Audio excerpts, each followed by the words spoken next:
Hey there film fans, today I'm going to talk to you about the new Sacha Baron Cohen movie, Grimsby, or as the Americans like to call it, The Brothers Grimsby.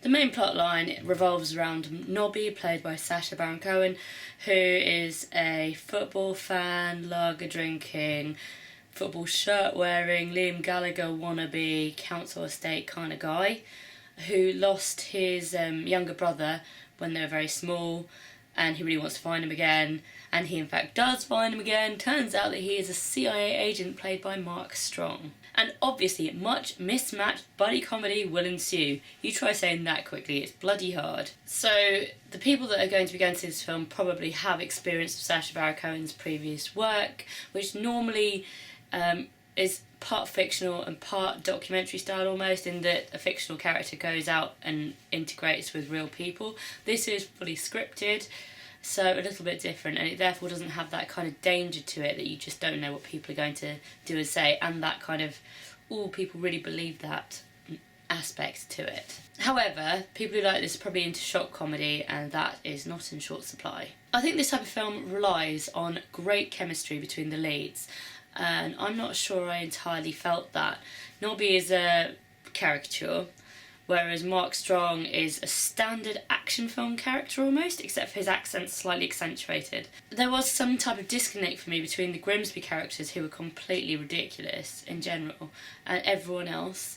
Like when you look at great comedies like Austin Powers or Zoolander or something, there might be one or two serious characters which kind of balance out the craziness around them, but generally there's more of a world as opposed to these two separate aspects that I felt were present in this film. As a comedy though, it's succeeded with the audience that I was sitting with. They were howling with laughter, they loved it.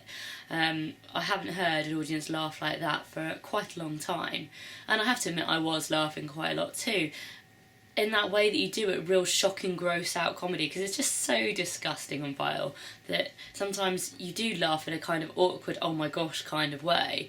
But looking back, it wasn't like a great work of comedy, it was more just totally ridiculous.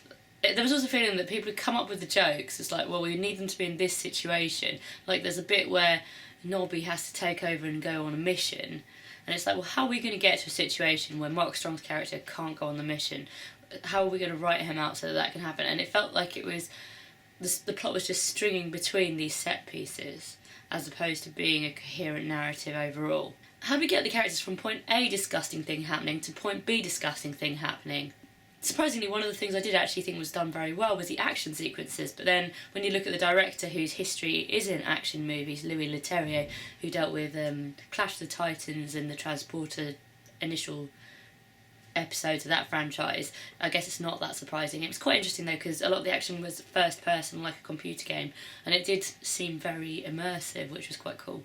Another thing that I find weird in comedies is when they try to have like vaguely mawkish sentiment shoved in, which they definitely tried to push with the kind of brothers being separated, and there was like an overall message, and I found that it just felt like it was like, right, we need some sentimentality tick, we need some type of redemption and show how these guys are actually not that different or something at the end. Not an unenjoyable cinema experience, something that I wouldn't put people off from seeing if they want to laugh, because you will laugh, but you're not going to necessarily think, oh, I love that, I'm going to go buy the DVD and watch it again and again. It's definitely not that type of film. But pleasant enough at the time, not as good as some of the earlier stuff from the Sacha Baron Cohen stable, I would say, but not terrible either. Compared to Zoolander 2, which I saw recently, I would say it's a lot funnier. But what did you guys think? Let me know in the comments, and don't forget to subscribe to my channel.